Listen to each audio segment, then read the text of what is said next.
धन्यवाद धन्यवाद धन्यवाद धन्यवाद धन्यवाद। Thank you thank you thank you thank you thank you Lord, thank you Jesus, thank you Jesus, thank you Jesus. परम पिता परमेश्वर, हम आपका हृदय से धन्यवाद करते हैं क्योंकि आप धन्यवाद की योग्य हैं। आदर महिमा सब आपका प्रभु, हम कुछ भी नहीं, आपने हमें अपनी महिमा के लिए चुना और हमें बुलाया इसलिए है ताकि हमारे द्वारा आप अपने पुत्र की महिमा हमारे जीवन से प्रकट करके ये बात साबित करें कि आपने अपने पुत्र को हमारे उद्धार के लिए भेजा, जो इकलौता है, और उसी के सदृश हमें बनाकर अपनी महिमा आपकी महिमा हमारे जीवन में प्रकट करें और आपका नाम हमारे जीवन से बनवाए। आपकी मर्जी हमारे जीवन में पूरी होगी तभी ये सब होगा। आपके वचन में हम मन लगाएं और तब तक मन लगाए रहें जब तक कि प्रभु हमारा जीवन आपकी महिमा के योग्य हो, ताकि प्रभु सारा सारी महिमा हमारे जीवन से आपका नाम। धन्यवाद के साथ इस प्रार्थना को आपके प्रभु यीशु मसीह के नाम से आमीन। Praise the Lord. हम परमेश्वर का धन्यवाद करते हैं सन ऑफ गॉड पार्ट 95 के लिए। और आज हम थोड़ा सा एक कदम और आगे बढ़ेंगे। Observing the text means to perceive, notice, inspect closely, regard with attention. Observation का मतलब क्या होता है? What is the meaning of observation? हाँ, ऑब्जर्वेशन कैसे किया जाता है? ऑब्जर्वेशन हमेशा आईज से किया जाता है, इसमें आंखों का इस्तेमाल होता है। आप वचन को केवल कानों से सुन रहे हैं, इसमें टेक्स्ट में आप चेक नहीं कर रहे, जबकि आप क्या सुन रहे हैं उसको टेक्स्ट में ज़रूर चेक करें कि वाकई में यही लिखा है जो बोला जा रहा है। क्यों झूठी शिक्षा में लोग फंस गए? Reason why? Because they don't observe what is written in the word of God. परमेश्वर के वचन में क्या लिखा उन्होंने कभी नहीं चेक किया। किसी ने कुछ भी बोल दिया, उस पर विश्वास कर लिया। आप मनुष्यों की बोली पर कब तक विश्वास कर सकते हैं और कितना आपके लिए लाभदायक होगा उस प्रकार का विश्वास? क्या आपके जीवन में उन्नति आएगी? कभी आप उसकी बोली का शिकार जरूर हो जाएंगे। आपका माइंड उसकी बोली से भर जाएगा और आप उसकी बोली बोलने लगेंगे और लोगों के बीच में आप उसको डिफेंड भी करेंगे जिसकी बातें आप मान रहे हैं। तो किसकी बातों पर, किसके सुसमाचार पर विश्वास किया? पौलुस ने ये प्रश्न किया था ना, क्यों किया? सुसमाचार परमेश्वर के वचन के अनुसार तो एक है, लेकिन प्रचारकों के हिसाब से आप देखिए जितने प्रचारक खड़े हैं उतने सुसमाचार हैं। How we observe what is the true gospel. हम लोग आज इस स्टडी में एंड में हम आपको दिखाएंगे गॉस्पल की जेन्युइन गॉस्पल क्या है, जेन्युइन गॉस्पल का काम क्या है। लेकिन ऑब्जर्विंग का मतलब होता है, और यानी आप उस टेक्स्ट में जाकर, उस रिटन मैसेज में जाकर आप उसको चेक करिए। यानी टू कीप, जब आप व्यवस्था को पढ़ते हैं तो वहाँ पे लिखा है to keep in your mind. English में to keep in your mind का मतलब है to observe in your mind. अपने माइंड में इस चीज़ को ऑब्जर्व करना। Observation is always from eyes. आपको आंखों का इस्तेमाल करना पड़ता है। ऑब्जर्विंग कमेटी होती है, ऑब्जर्विंग टीम होती है। जगह जगह जब लोग काम करते हैं तो वहाँ पर उनको ऑब्जर्व किया जाता है, ऑब्जर्वेशन में होते हैं। आप ऑब्जर्व नहीं कर रहे हैं, बच्चे को आप पढ़ा रहे हैं, बच्चा पढ़ रहा है कि नहीं पढ़ रहा है? ऑब्जर्वेशन, पहला ऑब्जर्वेशन। दूसरा ऑब्जर्वेशन, बच्चा क्या पढ़ रहा है? तीसरा ऑब्जर्वेशन के कैसे पढ़ रहा है? और चौथा कि उसने जो वो पढ़ रहा है उसकी समझ में आ रहा कि नहीं आ रहा। These all are the points of observation. तो ऑब्जर्वेशन आपका है ही नहीं, तो बिना ऑब्जर्वेशन के आप क्या विश्वास करते हैं? किस पर विश्वास करते हैं? क्यों विश्वास करते हैं? और आपके विश्वास से आपके जीवन में आपको क्या प्राप्त हुआ? आप कहाँ पहुँचे? विश्वास ये नहीं है कि आपने 10 साल पहले प्रभु यीशु मसीह पर विश्वास किया था और 10 साल से आज तक आपने वचन को सुना ही, तो आपके अंदर कौन सा विश्वास होगा? है विश्वास में आपके कोई प्रोग्रेस आई? क्यों नहीं आई? तो आपका विश्वास वही है, बेबी फेथ। तो आप ऐसे विश्वास पे चाहेंगे कि आपके जीवन में बड़ा आश्चर्य कर्म नहीं हो। Faith is a substance. Substance का मतलब वो चीज, जीवित चीज जो बढ़ने वाली है, ग्रोथ रहेगी, और उसको जब फीड करेंगे तब ग्रोथ रहेगी। अगर फीडिंग नहीं होगी तो ग्रोथ नहीं होगी। आपका जब जन्म हुआ, आपकी ग्रोथ कैसे हुई? आपको फीड किया गया। आपको फीड ना किया जाता तो आपकी ग्रोथ नहीं होती। फिर उसके बाद आपको फिजिकली फीड किया गया आपकी फिजिकल ग्रोथ के लिए, फिर आपको मेंटली फीड किया गया for mental growth. Education is our mental growth. हाँ, एजुकेशन से हमारी मेंटल ग्रोथ होती है। और हमारा ओवरऑल डेवलपमेंट क्यों नहीं हुआ? हमारी अच्छी एजुकेशन के बावजूद, अच्छी डाइट के बावजूद फिजिकली बहुत अच्छे डेवलप हो गए, लेकिन स्पिरिचुअली आज हम कहाँ? क्योंकि स्पिरिचुअल हमको फीड नहीं मिले, स्पिरिचुअल फूड हमें नहीं मिला।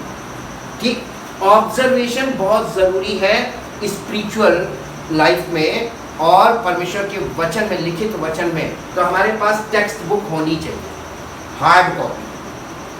हार्ड कॉपी बहुत मस्त है क्योंकि फ़ोन कभी भी ख़राब हो सकता है, फ़ोन कभी भी डिस्चार्ज हो सकता है, लेकिन हार्ड कॉपी हमेशा आपके हाथ में होनी चाहिए, ये बहुत ज़रूरी है।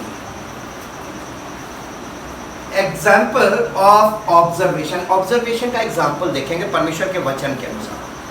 यशायाह नबी की पुस्तक उसका 42 अध्याय, उसका 18, 19 और 20 पद पढ़ेंगे, हिंदी में फिर इंग्लिश में। हे बहरो सुनो। हे बहरो किससे बात कर रहा है परमेश्वर का वचन? हे बहरो सुनो, किससे बात कर रहा है? नहीं बेटा, कॉन्टेक्स्ट से बाहर कभी मत जाना। What we are reading, I am questioning about a question about what we are reading. हम जो पढ़ रहे हैं उसी में से हम सवाल पूछ रहे हैं, किससे बात कर रहा है? फिर से पढ़िए। हे बहरो सुनो। किससे बात कर रहा है? बहरे। बहरों से बात कर रहा है। ये बहरे कौन से बहरे हैं? जो सुन सकते हैं, ये सुनने वाले बहरे हैं जी। हे अंधो। हे अंधो आँख खोलो। आँख खोलो। इसका मतलब ये आँख है इनके पास, ये देख सकते हैं, लेकिन परमेश्वर का वचन ये बात स्पिरिचुअली बोल रहा है कि स्पिरिचुअल बातों को सुनो और स्पिरिचुअल बातों को देखो जी, कि तुम देख सको। कि तुम देख सको, आत्मिक जीवन में तुम देख सको जी। मेरे दास के सिवाय। मेरे दास के सिवाय कौन अंधा है? परमेश्वर किसको टारगेट कर रहा है? अपने सेवकों को ही टारगेट कर रहा है। मेरे दास के सिवाय कौन अंधा है? मेरे भेजे हुए दूत के तुल्य। मेरे भेजे हुए दूत के तुल्य कौन बहरा है? कौन बहरा है? इसका मतलब परमेश्वर किसको बोल रहा है? अपने सेवकों को ही बोल रहा है जी। मेरे मित्र के समान। मेरे मित्र के समान। मित्र के समान कौन अंधा? कौन अंधा? या यहोवा के दास के तुल्य। या यहोवा के दास के तुल्य अंधा कौन है? अंधा कौन है? तू बहुत सी बातों पर दृष्टि करता है। तू बहुत सी बातों पर दृष्टि करता है। ये परमेश्वर के सेवक बहुत सी बातों पर दृष्टि करते हैं जी, परंतु उन्हें देखता नहीं है। परंतु उन्हें दिखता नहीं है कुछ। देखता नहीं। हाँ, वो देख नहीं पा रहे, स्पिरिचुअली नहीं देख पा रहे। यहाँ आत्मिक बात कर रहा है और डांट लगा के कर रहा है। ये प्रोफेटिक मैसेज है जी। कान तो खुले हैं। कान तो खुले हैं, परंतु सुनता नहीं। इसका मतलब आंख भी काम कर रही है, कान भी काम कर रहा है, बट फिजिकली, स्पिरिचुअली नहीं काम कर रहा। उनके विषय में ये वचन है। ये ऑब्जर्वेशन, इसका मतलब उनका ऑब्जर्वेशन है ही नहीं। परमेश्वर अपनी आत्मा के द्वारा उन्हें झिझोड़ रहा है टू ऑब्जर्व स्पिरिचुअली। आत्मिक तौर पे देखो तुम कर क्या रहे हो। तुम्हें जो नहीं करना वो तुम करने में लगे हो, इसलिए सब लोग वही कर रहे हैं जो तुम कर रहे हो। सेवकों को उसने टारगेट किया क्योंकि सेवक है, जो सेवक करता है वही सब लोग करते हैं जी। English. Here Here you you thief hear, You deaf, you deaf, and and look, look, you blind, you blind, that you may see. that you may see, What is bad? What is that you may see का मतलब क्या हो? तुम देख सकते हो, है ना? तुम देख सकते हो, लेकिन तुम देख नहीं रहे। जी, Who is blind? who is blind, But my servant but my servant Israel, Israel, or deaf, or deaf, like my messenger, like my messenger, whom I sent. whom I sent, जिसको मैं भेज रहा हूँ संदेशवाहक, उससे ज्यादा बहरा तो कोई है ही नहीं। Who is blind? Who is blind, Like the one like the one who is at peace who is at peace, with me, है, with me, who has been admitted to covenant, to true covenant relationship with me. relationship with me. Yes. Yes, Who is blind? who is blind, Like the Lord's servant. like the Lord's servant. परमेश्वर के सेवक के जैसा कोई अंधा नहीं। और इसीलिए नए नियम में आ जाइए, अगला पद नए नियम का है। अभी पर 20 बातें। जी, You have seen many things, you have seen many things, but you do not observe. but देखिए क्या है, समस्या क्या है? देखा तुमने बहुत कुछ, तुमने बाइबल को 100 बार पढ़ लिया होगा, बहुत आयतों को देखा है। You do not observe. Observe का मतलब क्या है? To perceive, notice, inspect closely और रिगार्ड विद अटेंशन। कहीं पर तुम रुक कर तुमने सोचा नहीं कि ये क्यों लिखा हुआ, इस बात का क्या मतलब है, मेरे से क्या संबंध है? ऑब्जर्वेशन। जी, You have seen many things, you have seen many things, but you do not observe but you do not observe or apprehend or apprehend, their true meaning. है, Their true meaning. their true meaning, उसका सच्चा अर्थ क्या है तुमने कभी पता नहीं किया।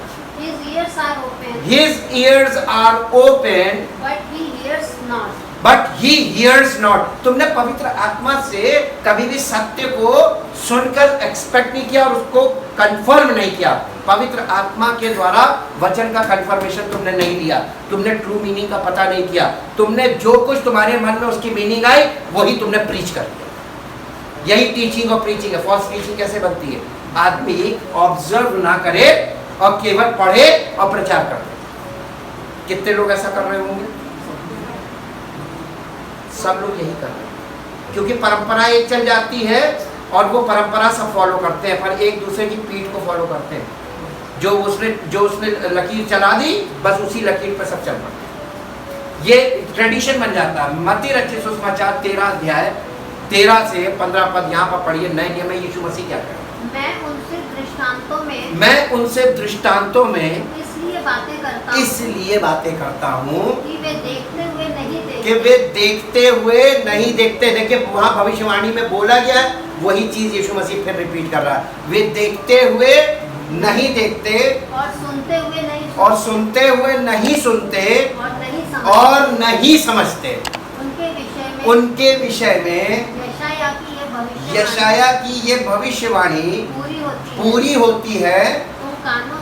तुम कानों से तो सुनोगे पर समझोगे नहीं, और आँखों से तो देखोगे पर तुम्हें ना सूझेगा, क्योंकि इन लोगों का मन मोटा हो गया। प्रॉब्लम मन में है। हमारी सेंसेस का कंट्रोल कहाँ है? मन। जी, और वे कानों से ऊंचा सुनते हैं और उन्होंने अपनी आंखें मूंद ली हैं, स्पिरिचुअल आइज बंद कर दी। कहीं ऐसा ना हो कि वे आंखों से देखें और कानों से सुने और मन से समझे और फिर जाए का मतलब क्या है? रिपेंटेंस। उनका मन परिवर्तित हो जाए। अगर आपने आंखों से देख लिया, कानों से सुन लिया, आपका मन बदल जाएगा। ये 2 सेंसेस से काम कर लेगा परमेश्वर, आपकी जिंदगी बदल देगा। मन फिराने के लिए ये 2 सेंसेस बहुत जरूरी है, और ये सेंसेस का कंट्रोल कहाँ है? माइंड। तो हमारा माइंड कभी भी रिन्यू नहीं होता, हमारा माइंड कभी भी नया नहीं होता, पूरा एंटायरली चेंज नहीं होता, क्योंकि ये दो सेंसेस काम नहीं कर रही स्पिरिचुअली। इसको इंग्लिश में पढ़ दीजिए। और मैं उन्हें चंगा करूं। और मैं उन्हें चंगा करूं। इंग्लिश में This is the reason that I speak to them them in parables, because having the power of seeing, they do not see, यानी उनके पास देखने की शक्ति है लेकिन देखना नहीं चाहते जी। and having the power of hearing यानी सुनने की शक्ति भी है, they do not hear, वो सुन नहीं रहे। nor do they grasp and understand. and understand. In them, indeed, is the process of fulfillment of the prophecy of Isaiah, which says, you shall indeed hear you shall indeed hear and hear, but never grasp and understand, and you shall indeed look and look, but never see and perceive. For this देखिए perceive word आया ना, never see and perceive यानी कभी तुम observe कर ही नहीं पाओ। never perceive का मतलब तुम सुनते रहोगे और देखते भी रहोगे लेकिन उसको कभी ऑब्जर्व नहीं कर पाओगे। ऑब्जर्वेशन में पर्दा आ गया जी। For this nation's heart had grown gross, fat and dull, and their ears heavy and difficult of hearing, and their eyes they have tightly closed, lest they see and perceive with their eyes and hear and comprehend the sense with their ears and grasp and understand with their heart and turn and I should heal them. या heal them का मतलब है salvation से। ये चकाई से नहीं है, physical healing से नहीं है, डिजीज से हीलिंग नहीं है, ये हमारे सैल्वेशन की है। Salvation is also a healing, great healing जी। अब आपको ये बात समझ में आई कि ऑब्जर्वेशन कितना जरूरी है। Interpretation means making sense of a text, यानी किसी परमेश्वर के वचन में जो इंटरप्रिटेशन यानी इसका अर्थ का मतलब ये है कि ये इंटरप्रिटेशन यानी ये वचन हमारे लिए कैसे यानी हमारे काम का कैसे होगा। Making a sense of a text, इसका क्या संबंध है हमारे जीवन से, इसका क्या अर्थ है। पहला कुरिन्थियों 2 अध्याय उसका 13 पद, जिनको हम मनुष्यों के ज्ञान की सिखाई हुई बातों में नहीं परंतु आत्मा की सिखाई हुई बातों में आत्मिक बातों से मिला कर सुनाते हैं। ये परमेश्वर का वचन जब आप सुनते हैं और जब आप इंस्पायर्ड वर्ड सुनते हैं, पवित्र आत्मा से प्रेरित व्यक्ति के द्वारा सुनते हैं इंस्पायर्ड वर्ड, तो उसमें मालूम क्या चीज ऐड हो जाती है।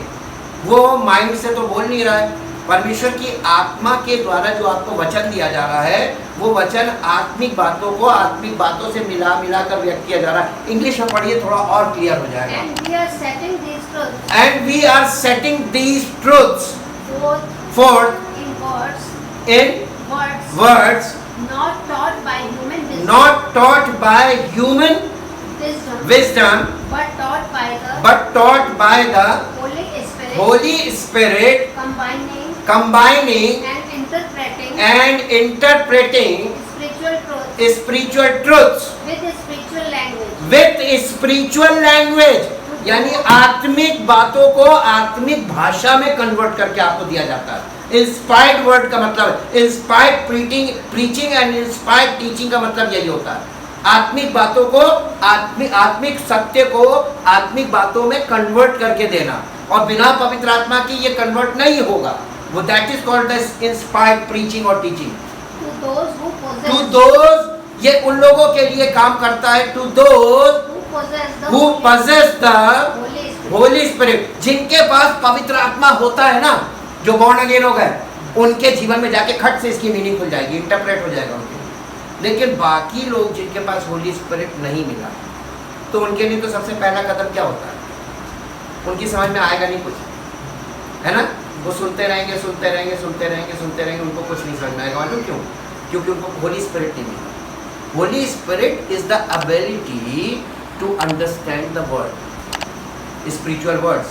तो जब आपको होली स्पिरिट मिला होता है तो इसका इंटरप्रिटेशन आपके अंदर खुल जाएगा, और जिसको नहीं मिला है उसके लिए वो एक मैसेज होगा, फिजिकल मैसेज। जी, इसके साथ साथ दूसरा तिमोथियस 2 अध्याय 14 से 17 पद पढ़ दीजिए। इन बातों की सुधि इन बातों की सुधि उन्हें दिला और प्रभु के सामने चिता दे, और प्रभु के सामने, कलीसिया के लोगों के लिए बोल रहा है, और प्रभु के सामने चिता दे कि शब्दों पर तर्क वितर्क ना कि किया शब्दों पर तर्क वितर्क ना किया करें, जाए, जिनसे कुछ लाभ नहीं होता, जिनसे कुछ लाभ नहीं होता, वरन सुनने वाले बिगड़ जाते हैं। अपने आप को, सेवक के लिए बोल रहा, अपने आप को परमेश्वर का ग्रहण योग्य और ऐसा काम करने वाला ठहराने का प्रयत्न कर, जो लज्जित होने ना पाए, और जो सत्य के वचन को ठीक रीति से काम में लाता हो, यानी रेफरेंस टू कॉन्टेक्स्ट बात करता हो, आउट ऑफ कॉन्टेक्स्ट कोई प्रचार ना करता हो, out of context preaching, out of context teaching. अब आप पूछेंगे कॉन्टेक्स्ट क्या होता है? आपको अभी हम कॉन्टेक्स्ट भी बता देंगे क्या होता है। Always learn in the interpretation part. जब आप इंटरप्रिटेशन पे आते हैं तो ये आपको ये सीखना होगा, समझना होगा कि किस बात को किस संदर्भ में इस्तेमाल किया जा रहा है। हमेशा याद रखिए, जब आप किसी वर्ड की मीनिंग खोलते हैं तो किस संदर्भ में उसकी क्या मीनिंग है अलग अलग आता है डिक्शनरी में। चूंकि लोगों की क्वालिटी एजुकेशन नहीं है और उनको लिटरेचर को यूज करना नहीं आता, उसको अंडरस्टैंड करना नहीं आता, इसलिए वो लोग लैंग्वेज में ही फंस जाते हैं। डिक्शनरी का इस्तेमाल आजकल कोई नहीं कर रहा, जबकि डिक्शनरी सब कुछ खोल के बताती है, सिखाती। इसमें आपको पर्सनल स्टडी की जरूरत पड़ती है। जी, पर अशुद्ध बकवास से बचा रहे। देखिए, सबसे ज्यादा आपको काहे चीज से बचना है? अगर आप परमेश्वर की सच्चाई के मार्ग में आगे बढ़ना चाहते हैं, अशुद्ध बकवास का मतलब क्या है? फॉल्स। जितनी भी प्रचार चल रहा है सारे प्रचार को मत सुनो, क्योंकि अगर उसमें पावर होती तो प्रचारक के जीवन से या उनके सुनने वालों के जीवन में आपको अंतर दिखाई देता। आपको किसी की टीचिंग ग्रहण करने से पहले वहां के जो फॉलोअर्स हैं उनको आप देख लीजिए, उनके जीवन में परिवर्तन ना दिखे तो समझ जाइए यहाँ कुछ नहीं। आपको जाने की जरूरत नहीं पड़ेगी, आपके आसपास वो लोग मिलेंगे, आप उनको यू कैन ऑब्जर्व। ऑब्जर्वेशन का पार्ट है ये। ऑलवेज ऑब्जर्वेशन, ऑलवेज आपका जारी रहना चाहिए। ऑब्जर्वेशन बहुत शार्प ऑब्जर्वेशन होना चाहिए, और इसी को सर्कमस्पेक्ट और इंट्रोस्पेक्ट भी बोलते हैं। इंट्रोस्पेक्ट मतलब अपने अंदर ऑब्जर्व करना, अपनी आत्मा में, अपने हृदय में, अपने प्राण में अपने आप को जांचना, अपने आप को करेक्ट चेक करना, और सर्कमस्पेक्ट मतलब अपने चारों तरफ भी चेकआउट करते रहना, कौन क्या कर रहा है, उसका क्या परिणाम हो रहा है। ये ऑब्जर्वेशन का पार्ट है। जी, क्योंकि ऐसे लोग और भी अभक्ति में, यानी जो लोग अभक्ति में बढ़ रहे हैं, अनगॉडलीनेस में बढ़ रहे हैं, इसका मतलब टीचिंग और प्रीचिंग गलत।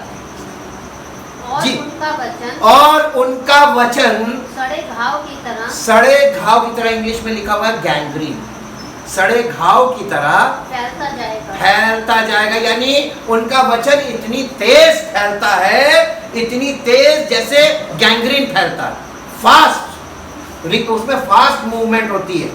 इंग्लिश और फिलेतुस उन्हीं में से। हाँ, ये नाम ले लिया उसने। जी, English remind the people of these facts. लोगों को हमेशा ये स्मरण दिलाते रहो, ये फैक्ट्स, ये सत्य।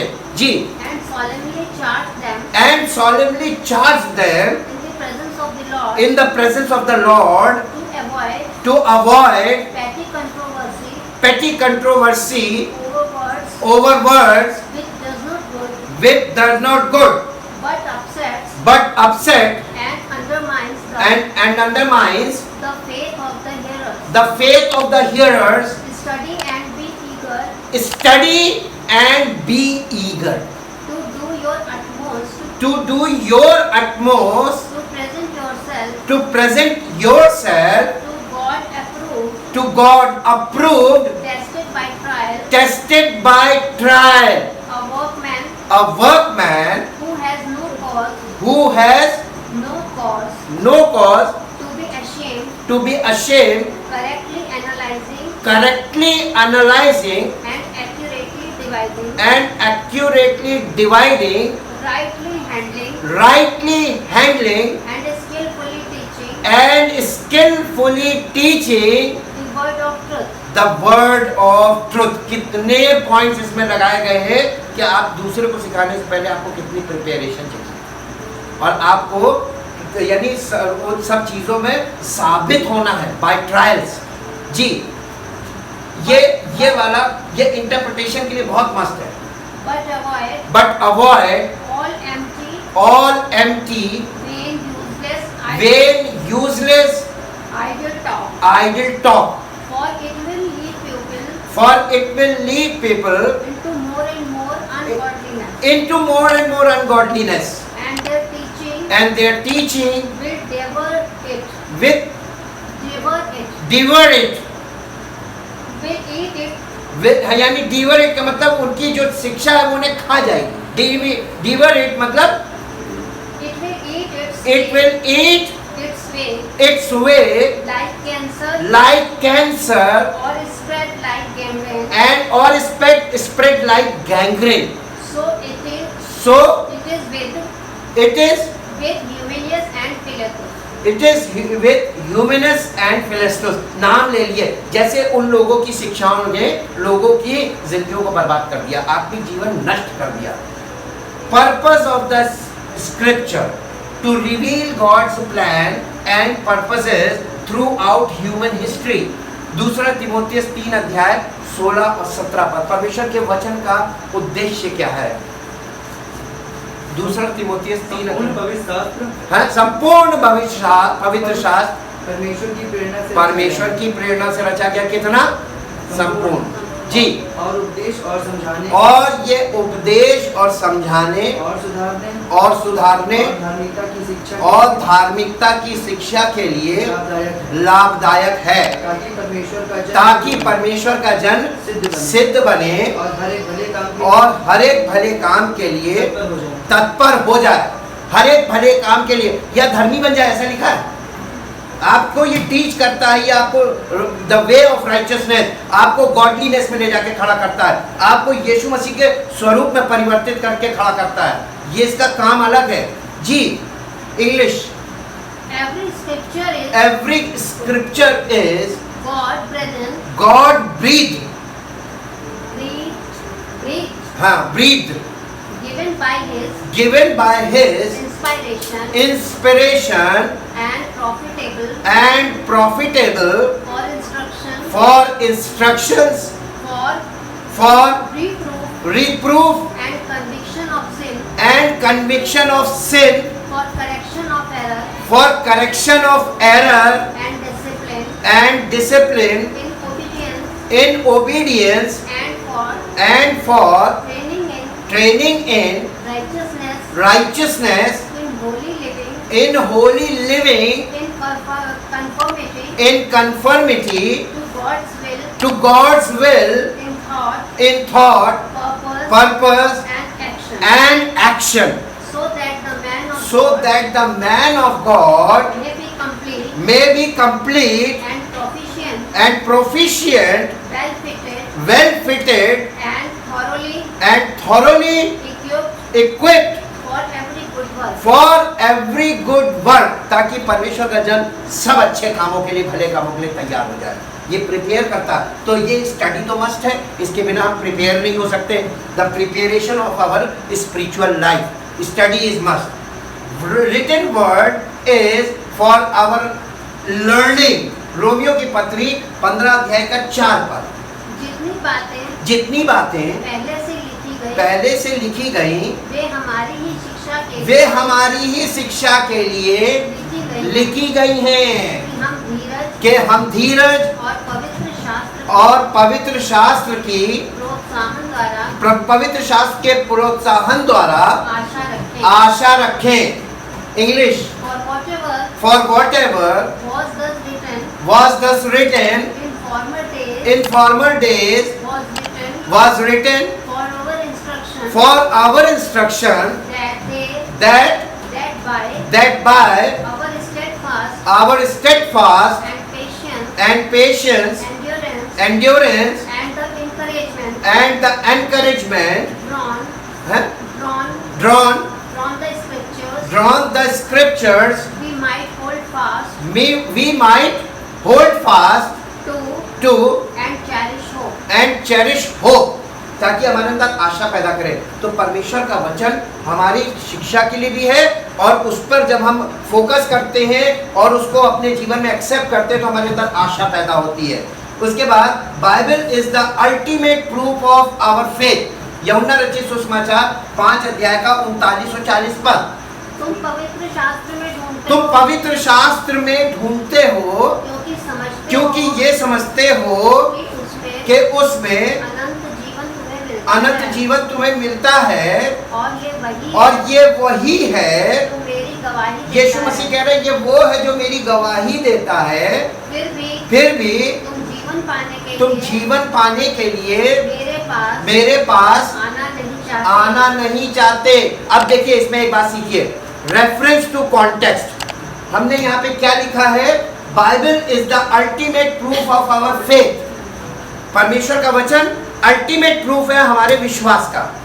अब हमने आपको जो वर्ष पढ़ाई, इसमें ये हमें गवाही दे रहा है। किसकी? प्रभु यीशु मसीह की, जो हमें अनंत जीवन देता है।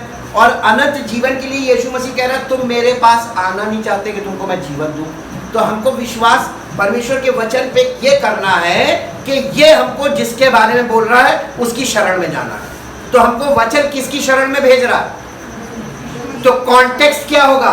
फेथ का कॉन्टेक्स्ट क्या है? Jesus Christ. तो हमको यीशु मसीह की तरफ जाना है जो हमारा विश्वास है। तो हमारा विश्वास उस प्रभु यीशु मसीह पर है जिसकी गवाही वचन देता है। तो रेफरेंस टू कॉन्टेक्स्ट इसको बोलते हैं। आप संदर्भ में देखिए, किसके संदर्भ में बात कर रहा है वचन, उसके संरक्षण में जाइए, उसकी शरण में जाइए। तो हमको 2 काम करने होते हैं। ये वचन की स्टडी हमको प्रभु यीशु मसीह के पास जाने के लिए बोल रही है, उसके बारे में सच्ची गवाही दे रही है, और पवित्र आत्मा हमको यीशु मसीह के पास पहुंचाने का काम कर रहा है। जब हम परमेश्वर के वचन पर विश्वास करेंगे तो पवित्र आत्मा अपना काम करेगा। ठीक, ये है रेफरेंस टू कॉन्टेक्स्ट, इसको अंडरस्टैंड करना। इंग्लिश में आ जाइए। You search and investigate. You search and investigate and pore over the scriptures diligently because you suppose and trust that you have eternal life through them. यानी तुम ये सोचते हो कि ये वचन तुम्हें अनंत जीवन देगा? नहीं जी। And this very scripture testify about me,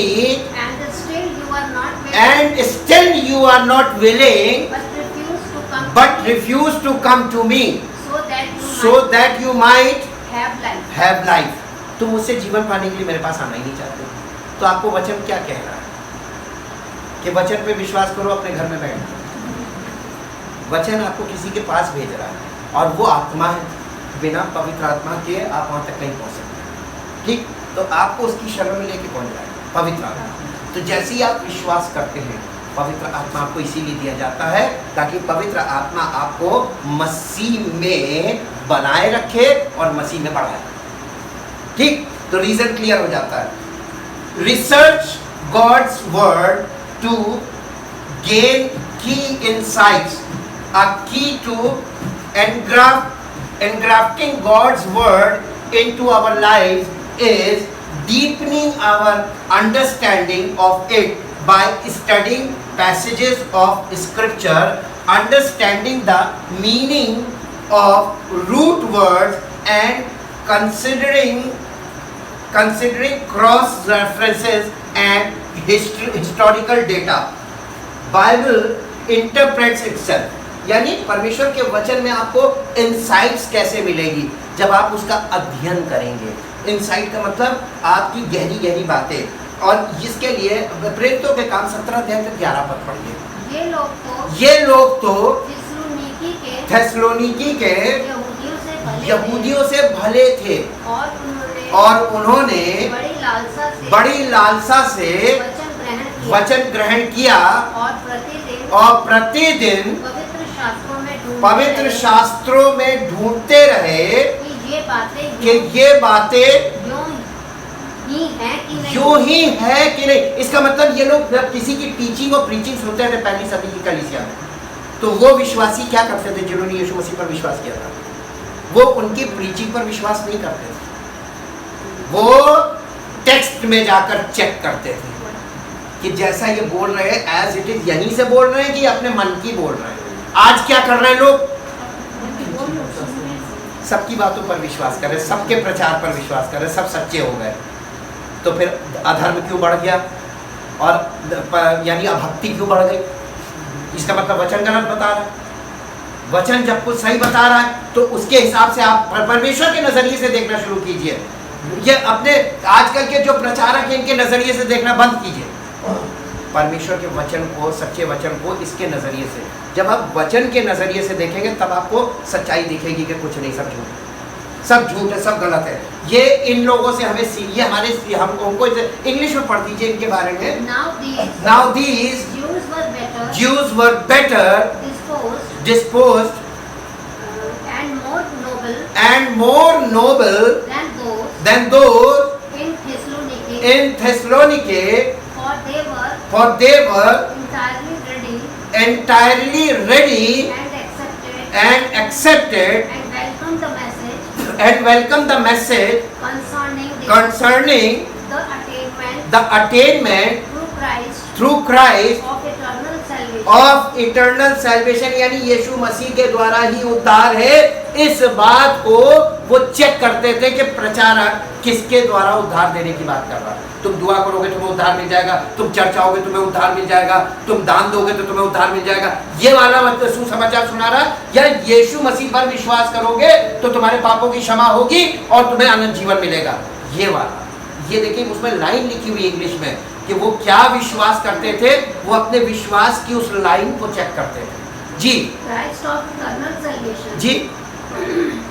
concerning the attainment through Christ of eternal salvation in the kingdom of God with inclination of mind and eagerness searching and examining the scriptures daily. इसका मतलब ये लोग रोज सुनते थे, daily सुनते थे और daily research करते थे इसमें. और क्या लिखा हुआ है पहला कुरिन्थियों 2 अध्याय के 15 पद में? आत्मिक जन सब कुछ जांचता है. ये नहीं कि सबकी बात पे विश्वास कर लिया. आत्मिक जन वही है जो सब कुछ जांचता है, और जो नहीं जांच पाता वो आत्मिक है ही. जी. If these things were so, यानी ये चीजें, ये जो प्रचार कर रहा है ये ऐसे ही लिखी हैं या ये अपने मन से प्रचार कर रहा है? ये बहुत इंपॉर्टेंट चीज है. अब मैं आपको 3 जगह लेकर चलूंगा. 3 जगह ही लिखा हुआ पूरे वचन में, 3 जगह. अब उस 3 जगह को सबसे पहले मेरे लिए पढ़ दीजिए. प्रेरितों के काम उसका 6 अध्याय का 7 पद. प्रेरितों के काम 6 अध्याय उसका 7 पद. परमेश्वर का वचन फैलता गया. क्या चीज फैल रही थी? धर्म फैल रहा था, रिलीजन फैल रहा था. क्या चीज फैल रहा? बहुत ध्यान से देखिएगा, ऑब्जर्व कीजिएगा. और आज आप ऑब्जर्वेशन से देखिए क्या फैल रहा. नहीं, उस समय क्या फैल रहा था? आज क्या फैल रहा? आज तो झूठा प्रचार. Right left. यहाँ से देखिए, परमेश्वर के नजरिए से देखिए, पवित्र आत्मा के द्वारा उसके वचन से देखिए, तो आपको दिखाई देगा कि क्या फैल रहा था और आज क्या फैल रहा है. यहाँ पे क्या लिखा हुआ है? और परमेश्वर का वचन फैलता गया और यरूशलेम में चेलों की गिनती बहुत बढ़ती गई। चेलों की गिनती बढ़ रही थी, मेंबर्स की नहीं। चर्चेस की गिनती भी नहीं बढ़ी। गिनती काहे की बढ़ रही थी? चेलों की। आज गिनती काहे की बढ़ रही है? इससे चेक कीजिए, इंग्लिश में पढ़ दीजिए इसको। और याजकों का एक बड़ा समाज, ये यहूदी याजक थे, ओल्ड टेस्टामेंट वाले, इस मत को मानने वाला हो, इस मत को यानी यीशु मसीह को मानने वाले हो गए, यहूदियों के प्रीस्ट, जो बहुत पॉसिबल नहीं है। इसके आगे में पढ़ दीजिए 2 पद। स्तिफनस अनुग्रह और सामर्थ्य से परिपूर्ण होकर लोगों में बड़े बड़े अद्भुत काम और चिन्ह दिखाया करता था। तब उस आराधनालय में से जो लिबर्टीनों की कहलाती थी, और कुरेनी और सिकंदरिया और किलकिया और एशिया के लोगों में कई एक उठकर स्तिफनस से वाद विवाद करने लगे, उससे उलझ गए, बहस करने लगे। ये ढेर सारे लोग एक आदमी से बहस करने लगे। ये आदमी पवित्र आत्मा से परिपूर्ण था, स्तिफनस नाम है इसका। अब देखिए क्या हुआ, आगे पढ़ दीजिए। परंतु उस ज्ञान और उस आत्मा का जिससे वो बातें करता था, कौन? स्तिफनस जिससे बातें करता था, वे सामना ना कर सके। नहीं कर पाए। ये ढेर सारे थे, ये उसका सामना नहीं कर पाए, एक व्यक्ति का। क्योंकि वो एक व्यक्ति, उसके साथ कौन था मालूम है? स्पिरिचुअल जीसस था, उसके साथ यीशु मसीह था, उसका आत्मा उसके जीवन। और किसका माइंड काम रहा है? माइंड ऑफ जीसस से वो बातें करता था, और उसकी बातों का जवाब नहीं दे पाए। अपनी सारी शिक्षा उसके सामने रखकर उन्होंने अपने सारे टैलेंट निकाल दिए होंगे, उसके सामने झेल गए। तभी तो उसे पत्थरों से मार डाला था। हालेलुया। क्योंकि जब वो जान गए कि इसके सामने हम टिक नहीं पाएंगे। Hallelujah.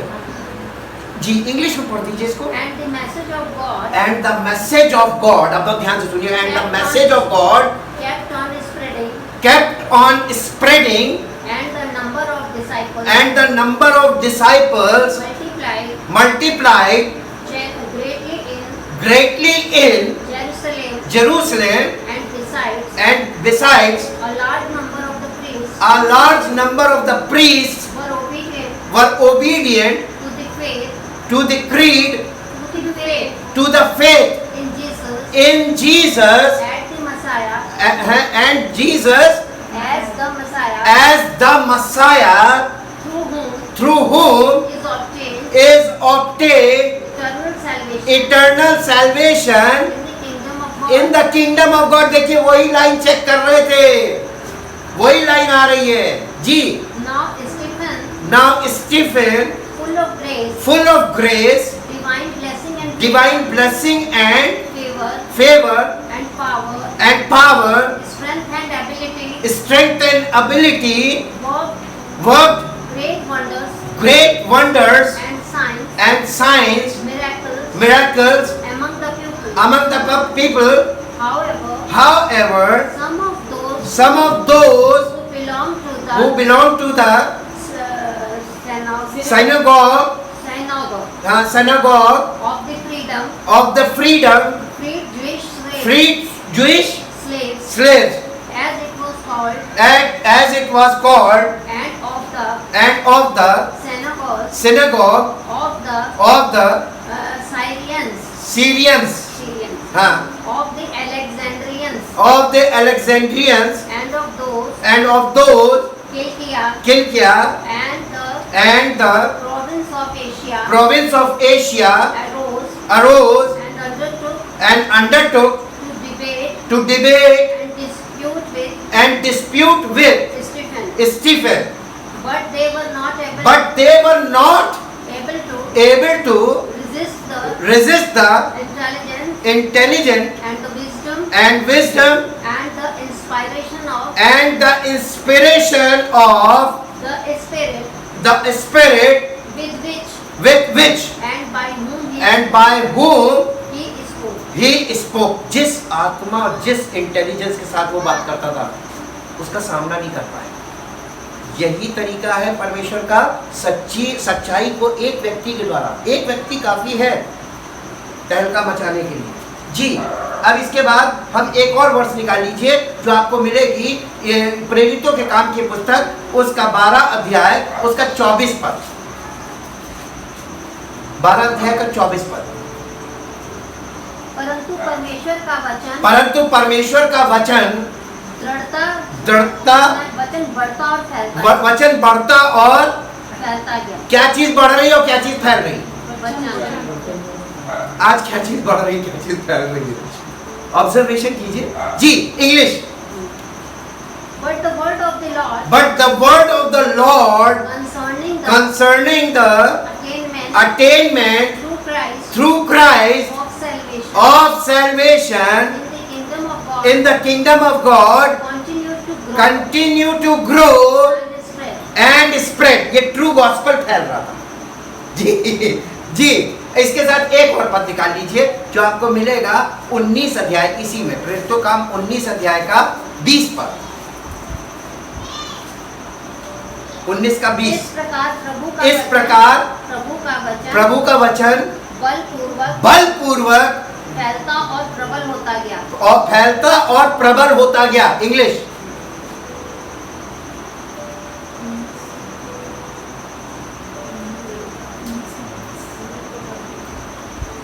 Thank you, Jesus.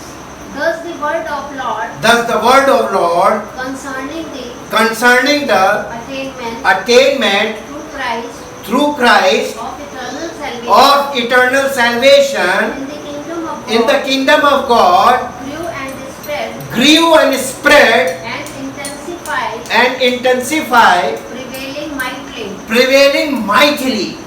Hallelujah. क्या चीज बढ़ रही थी? सुसमाचार बढ़ रहा था। सुसमाचार की सामर्थ काम कर रही थी और लोगों में जिंदगियां बदल रही थी। तो क्या बढ़ रहा था? सुसमाचार बढ़ रहा था, सुसमाचार फैल रहा था। और जब सुसमाचार बढ़ता है, फैलता है, तो परमेश्वर की सामर्थ अद्भुत रीति से काम कर रही थी। वैसे ही आज भी कर सकती है अगर आप उस सुसमाचार पर विश्वास करें। ये प्रभु यीशु मसीह के बिना उद्धार नहीं, कोई और दूसरा सुसमाचार है ही नहीं।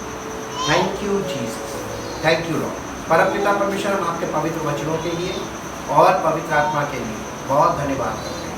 चाहते प्रभु आपके वचन का सत्य वचन हमारे जहन में बना रहे और हमारी जिंदगी सत्य में आगे बढ़े और सत्य का आत्मा हमारे जीवन में कार्य करे, ताकि हमारा जीवन मसीह की महिमा का कारण हो और सारी महिमा आपको मिले। इस प्रार्थना को आपके प्रभु यीशु मसीह के नाम से आमीन। Praise the Lord. परमेश्वर की आशीष।